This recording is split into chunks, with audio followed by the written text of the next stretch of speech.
You're listening to Civic Media. You can tune into any of our live shows on any radio station across the state with the Civic Media app. Find us in your phone's app store and listen anytime, anywhere.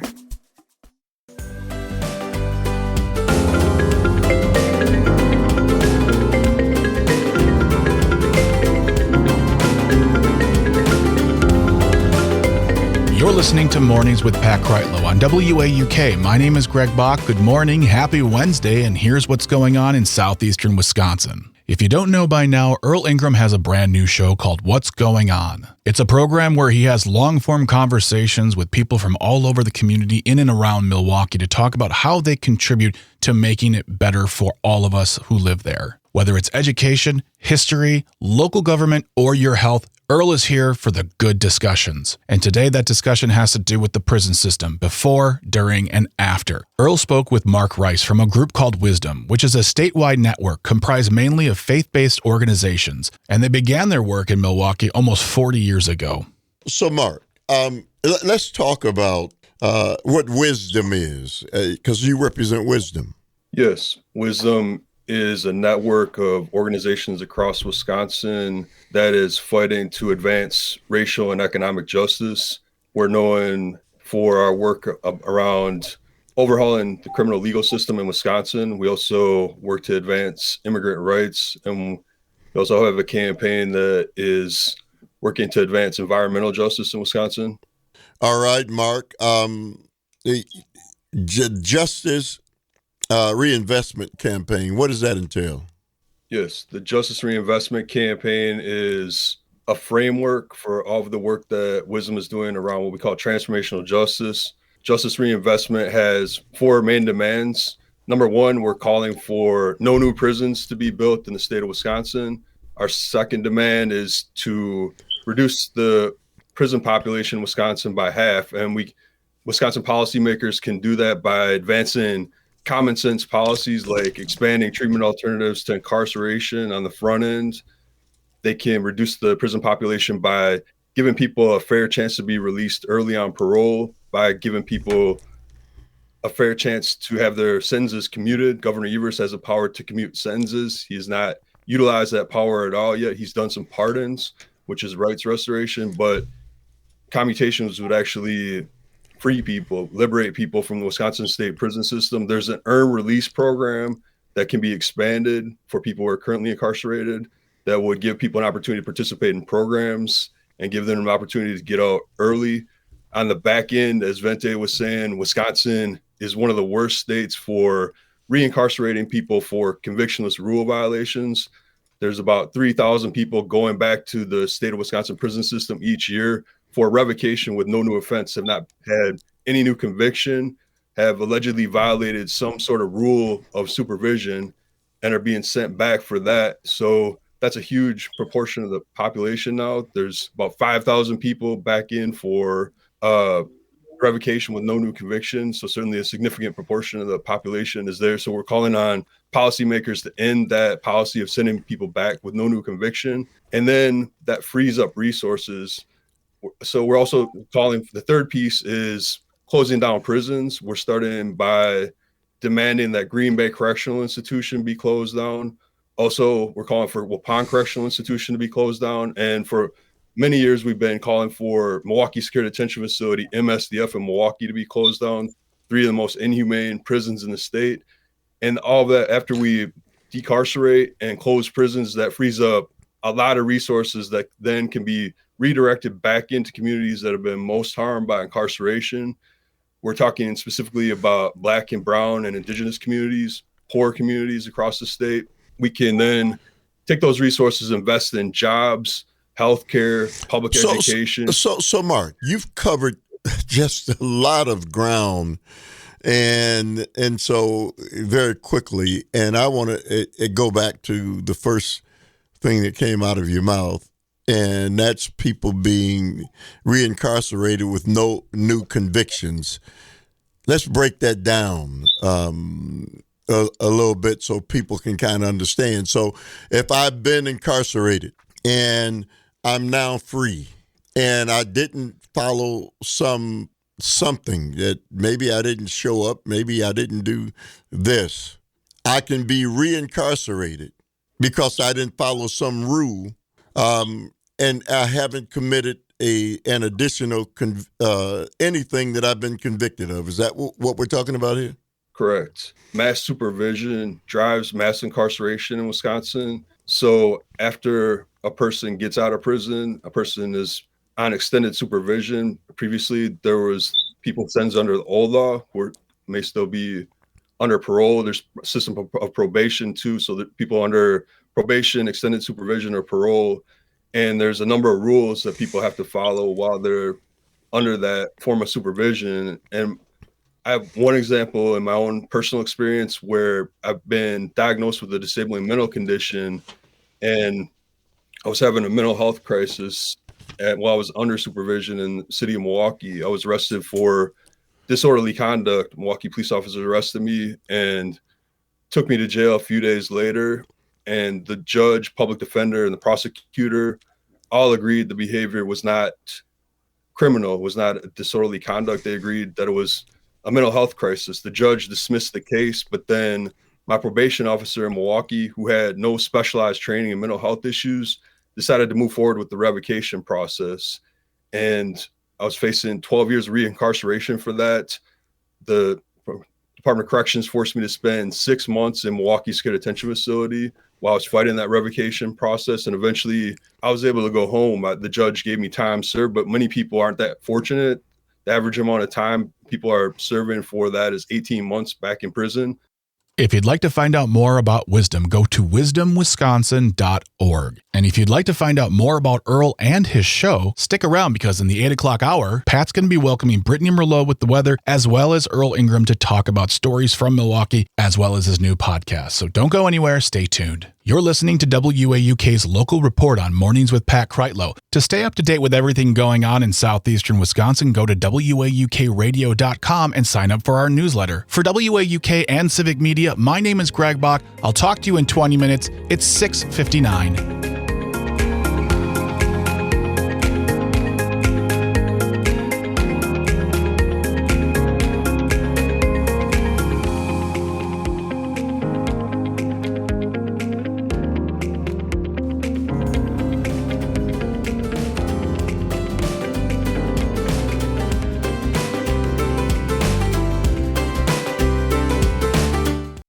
You're listening to Civic Media. Stay up to date on the latest news and information for your local community and Wisconsin by signing up for our free email newsletter. Visit civicmedia.us/email to get started.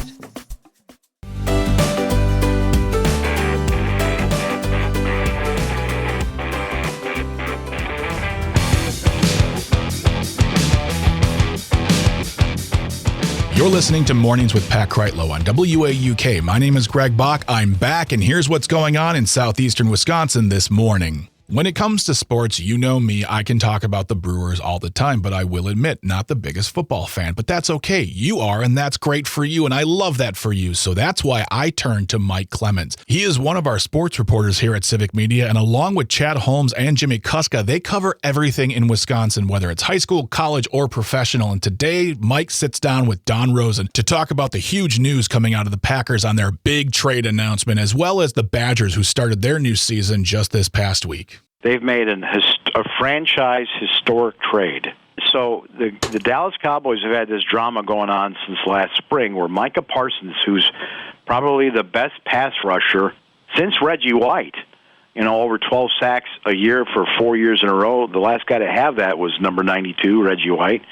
And Jerry Jones, the owner of the Cowboys, thought he had to deal with this guy in March. He was at the end of his 4-year rookie contract. And then the player came back and said, "No, I want more." And then this thing is dragged out all summer. Now, Jerry Jones tends to like to have this kind of drama. He doesn't mind the publicity. But at the end of the day, they gave up. And they sort of had a split about a week or two ago.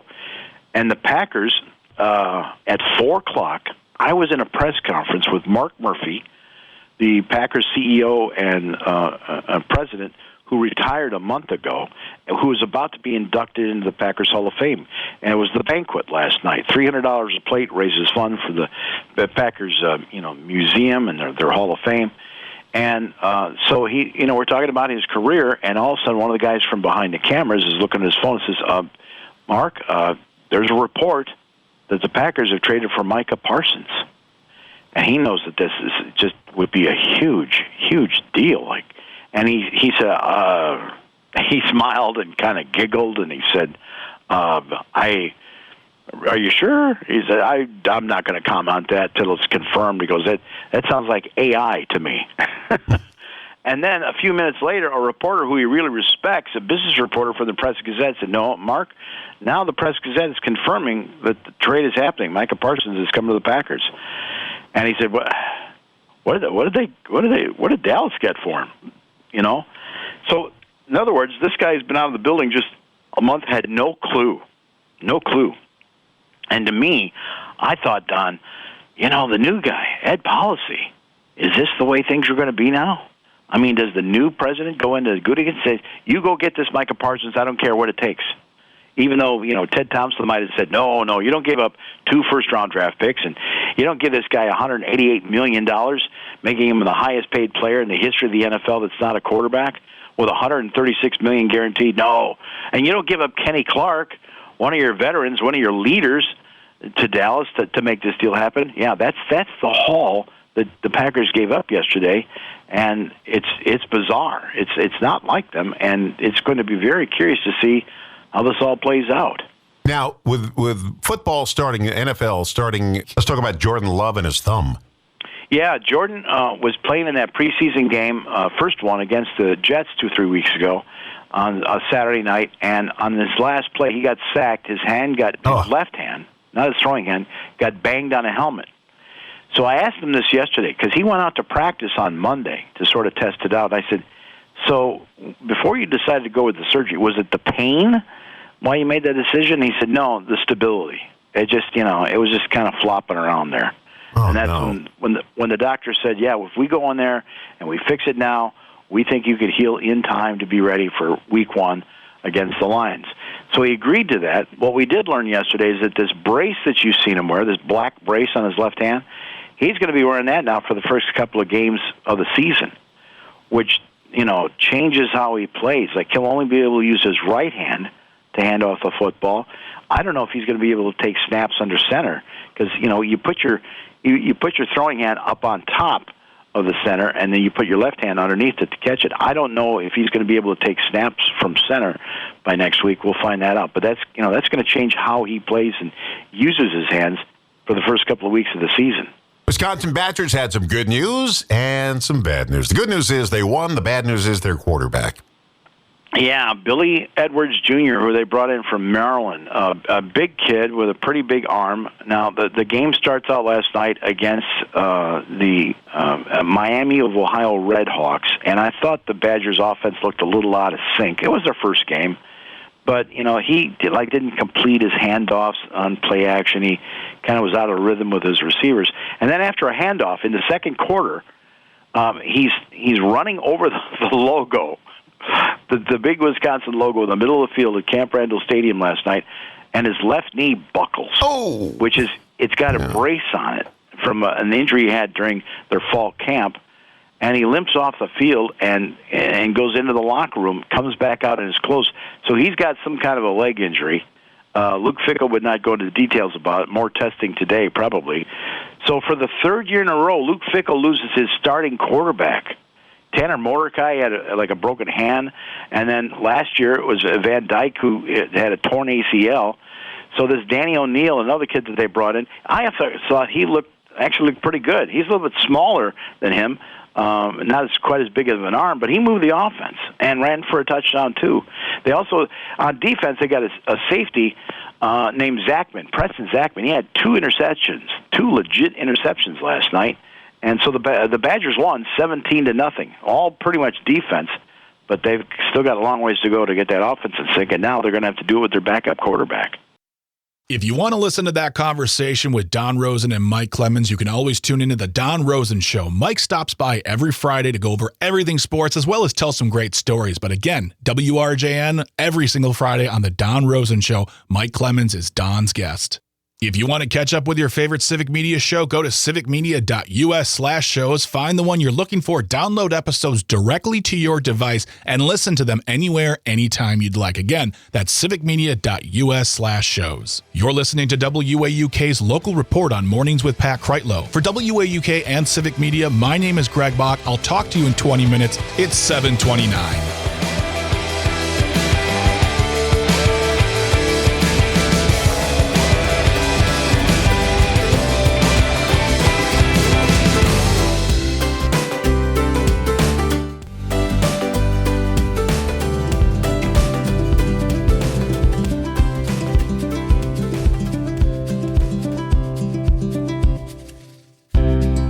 You're listening to Mornings with Pat Kreitlow on WAUK. My name is Greg Bach. Hello again. I'm back, and here's what's going on in southeastern Wisconsin this morning. We've spent a lot of time talking about the road to the governor's mansion in 2026, which happens next fall, but there's also another race on that ballot, and that is for lieutenant governor of Wisconsin. And one person has already thrown their hat into the ring, that being Wisconsin Secretary of State Sarah Godlewski. She talked about why she wants to run for lieutenant governor and also discussed what she would bring to the position based on her current experience as Secretary of State. But before she gets to that, she wants to tell you a story, her story, and how she came to a life in public service in the first place. Yeah, I mean, like they say, there's sometimes no straight line to where you go. And I feel like for me, that's exactly true, Greg. I mean, I was a political nobody from Western Wisconsin. And, you know, my kind of entree, I guess you could say, into politics was Scott Walker, you know, that guy. It was not just about, you know, I'm the product of a union family. My parents were public school teachers, but it was more about some of the things he was doing behind the scenes. And so at the time, I was helping folks with access to capital. And I realized the amount of money Silicon Valley was getting in one day is what Wisconsin was getting in an entire year. And I'm like, this is wrong because we run on Main Street, not on Wall Street. And so I reached out to the state treasurer because state treasurers across the country were doing more to empower their Main Street, and didn't call me back. And I come to find out it's because Scott Walker was trying to get rid of the state treasurer's office, Greg, because who needs checks and balances in government? Let's just get rid of the chief financial officer. And that just seemed really suspicious to me. And so I started asking folks, is there anything we're going to do about it? They're like, Sarah, there's nothing you can do. The governor and the legislature has made their decision. They're going to get rid of this office. And I found myself leading the bipartisan committee to save our fiscal watchdog. And despite everybody saying there was no way we could do it, we won with a vote no with a majority. Well, and that's, you know, that we were talking about this earlier with Pat Kreitlow. It just seems like why do you want to get rid of those things? You know, like you said, like getting rid of the treasurer, that's getting rid of your accountant. Why would I want to get rid of the person who wants to make sure that we're spending our money correctly and taking in money and it just, while it doesn't make sense, it makes complete sense if we're talking about the Scott Walker administration. Well, I mean, and that's an important aspect of the story too, is like you come from Western Wisconsin. You come from folks who work for a living. You understand what it's like to, you know, look at the checkbook and go, okay, well, we can afford this for groceries, and we can afford this for the school clothes, and we can afford this for the car, and budgeting and making sure that we are spending correctly and just being fiscal and truly fiscally responsible, not how that phrase is sometimes weaponized. But yeah, I mean, and that's a great story too, because it's like someone said, no, you can't do that. And you said, challenge accepted. Right, great. And I think, and that's exactly what happened too. So then when we won to save the position, the question was, well, who's going to run for this office, Greg? And I was like, I don't know if this is anything I could do. I've never run for political office. My parents aren't political. They're public school teachers. My parents talk about politics around the dinner table, but it wasn't necessarily like an active part of my life. And I remember I was talking to my grandma when I was thinking about this, and she's like, Sarah, don't ask for permission. Just ask for forgiveness and do it. Yeah. And that's what I did. I threw my name in as a political nobody from Western Wisconsin. And yet in 2018, I flipped 9 Trump counties. despite everybody telling me that there was just no way that this, rookie could do something like that. Well, and that's something too that's I feel like a very interesting point of conversation. The national elections always say one thing, but as we've seen in the last two elections that, for Susan Crawford and Janet Protasiewicz, Wisconsin says something very differently. And it's about we care about our laws, we care about our rules, we care about the people. And I think while you may think yourself at the time a political nobody, you're a Wisconsin somebody, and that makes your voice valid in what needs to be said and listened to. So it makes me happy. I'm a political science person. I'm a campaign person. So I love hearing these stories. And you chose lieutenant governor. You want to run for lieutenant governor. What is for you in the campaigning? What do you see envisioning for the office for yourself? And what are you hearing on the campaign trail as you travel throughout the state? Well, I think there's a few things. For starters, as a fifth generation Wisconsinite, Greg, from Western Wisconsin, the state has given me so much, but I want it to be even better for the next generation. I think about my son and I wonder, is he going to be able to swim in like the clean lakes and the clean rivers and like play in our public lands? Is he going to be struggling to have 2 to 3 jobs just to stay ahead? I worry about our public schools and not just thinking about the next generation. When I've been traveling the state and I've been all over, this is something I hear over and over again. Like, folks are seeing a system where they are struggling to, like nurses I've been talking to, they're struggling to own homes in the neighborhood that they serve, but yet they're watching billionaires write off their second or third vacation house. Mm-hmm.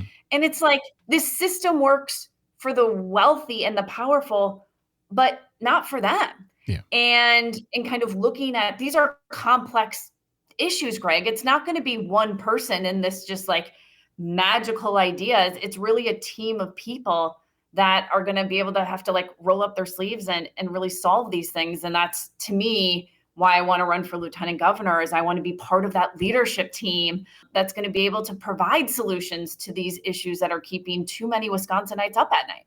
I can't say thanks enough to Wisconsin Secretary of State Sarah Godlewski for stopping by and having a great discussion. And if you want to listen to that entire interview, it's 2 parts. Go to civicmedia.us/shows. Look for Matt and Air on Air and download it directly to your device so you can listen to it anytime, anywhere. It's just that simple. Again, civicmedia.us/shows. And you want to stick around, because coming up right after the news is Brittany Merlot with the weather and Earl Ingram, who's going to be talking about his new podcast and all of his stories from Milwaukee. So stay tuned. You're listening to WAUK's local report on Mornings with Pat Kreitlow. For WAUK and Civic Media, my name is Greg Bach. I'll talk to you in 20 minutes. It's 7:59.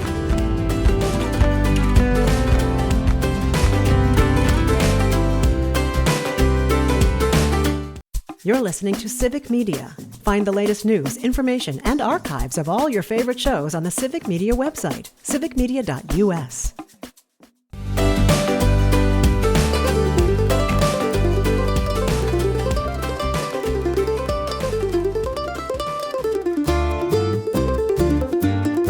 You're listening to Mornings with Pat Kreitlow on WAUK. My name is Greg Bach. I'm back, and here's what's going on in southeastern Wisconsin this morning. I truly hope you had a wonderful Labor Day this past week, and I hope you took time to remember why we have those things in place, those vacation days, because people, groups fought for them, especially here in Wisconsin. We have a very deep history of union activism in the state, and we must always keep that history alive because it affects us whether we know it or not. And to get a better understanding, I spoke with John Shelton, who is a professor and chair of Democracy and Justice Studies at the University of Wisconsin-Green Bay. He's also the president of AFT Wisconsin, and he stopped by to talk to me about his experience at Labor Fest this year, as well as what the unions are going to bring to the 2026 governor's race here in Wisconsin. Yeah, well, so first of all, I spoke at 2 different places yesterday here in Green Bay for Labor Day, and one of my themes was basically that politicians won't save us. So let's kind of start with that. I mean, we have to organize ourselves, but obviously politics matter a lot. Mm-hmm. And so I guess this was over a month ago now, but when Governor Evers was kind of on the fence about running for a 3rd term, right? And we weren't sure whether he was going to do it or not. I read a column that Senator Chris Larson from Milwaukee wrote for the Minocqua Brewing Company and the Substack there, which is very well read, which is very highly read in the state. And we just kind of started texting after, and I spent like way too much time because I was in Woodman's when we were texting, right? So if y'all know Woodman's, place is huge. I spent like 4 hours in Woodman's because I kept stopping to text Chris, and I finally got done. I was like, all right, let's talk. And we decided over a phone call that what we should do is draft an open letter that no matter who ran in this election, there needed to be certain things that they did, whether it was Evers or somebody else. And so we brought in a number of other folks who were interested in this project, a lot of other labor union leaders. Chris got some colleagues in the legislature. And, the letter, which, folks can find out there and they actually can still sign on to, basically said what we want from a candidate, anybody, whether it's Evers or somebody else in this election, is somebody who is going to be committed to certain things, obvious things like empowering labor unions, racial justice, reducing mass incarceration, having a clean environment, all those things. But to me, I think what I was really proudest of in terms of the letter is it said, whoever the next governor is needs to be somebody who's going to fight with progressive groups. My interest in this really comes from the labor movement, but obviously other progressive groups are involved as well. Citizen Action signed on to this, for example. And that letter, I think, has become even more important as we now have an open primary, right? Because I'm not talking to a lot of candidates, and we've already got several great candidates who have declared, and there will be a lot more that will be announcing very soon. And that's what we're looking for as a union, is to see who's going to show up and fight with us for the things that we need to make this state, frankly, the state that all working people deserve. So that was the impetus for the letter. Again, it's still out there. Folks can still sign on to it. And, we're seeing this as obviously not the final word in terms of what, we expect out of candidates in this election, but, kind of a starting point for that conversation and really a lodestone. And you were speaking about, when we just started here, you were talking about the events you went to yesterday. What are the things you're hearing from folks out of those events, from various unions, from various walks of life, various parts of Wisconsin? What are the key things you hear, and what are the things that connect more than anything else as far as, differing lives but shared experiences? Yeah, so Green Bay, like a lot of places, has a labor event put on by the Green Bay Labor Council. It's not a parade as it is in a lot of other places, which was the sort of initial impetus for Labor Day. Actually, was workers' parades in the late 19th century, claiming public space. But we definitely claim public space, right? It's a big Labor Day picnic, and lots of locally elected officials are there, union folks are there. And then the second thing I did was later in the day, there was a protest, Workers Over Billionaires, that was organized by a number of different groups, but Indivisible was a part of organizing that, and I spoke there too. And I think people are fired up this Labor Day, right? I mean, you look at everything that's happened over the summer, and at the federal level, of course, that's Trump and the Trump administration, literally, sort of gloating about taking away food from people and taking away healthcare from vulnerable folks, and of course, locking up our immigrant brothers and sisters in the most cruel way possible, and occupying American cities. And I don't know what that announcement's going to be about, but could very well be an announcement that Trump is mobilizing the National Guard in Chicago, right? Yeah. So, and of course we don't love Chicago during football season, but we stand with Chicago if that happens. And so I think people are feeling a real sense of like, what do we do about this? And so the things I kind of talked about, and really in both, obviously slightly different, tones for each event. But, the thing I really emphasized is that we're not the first people in American history to have to fight for the things that we value. We have a very long history of workers and other groups organizing through militant action to fight for their rights. And this moment is no different. And it helps nourish us when we know that we have those groups who have come before us. And what I challenged everybody to do was to think about what they can do every day to fight authoritarianism. And it's going to look different for every person. And, I really do believe that, for folks who are in unions, we're very central in this fight. People have to build their unions. But, that people were very receptive to that message. They want to be doing something. They want they want to take action every day to fight for our democracy and to fight against authoritarianism. A big thanks to Professor John Shelton for stopping by and talking to us about the importance of unions here in Wisconsin and across the country. You can listen to that entire interview by going to civicmedia.us/shows, or listen tomorrow because I'm going to play another cut from that interview because it's a very, very important discussion. Stick around because after Mornings with Pat Kreitlow is me, Greg Bach, hosting Matt and Air on Air, and we've got Darren Von Ruden talking about farms, and we're discussing the new attack on mail-in voting, so stay tuned. You're listening to WAUK's Local Report on Mornings with Pat Kreitlow. For WAUK and Civic Media, my name is Greg Bach. Have a wonderful Wednesday. I'll talk to you tomorrow. It's 8:29.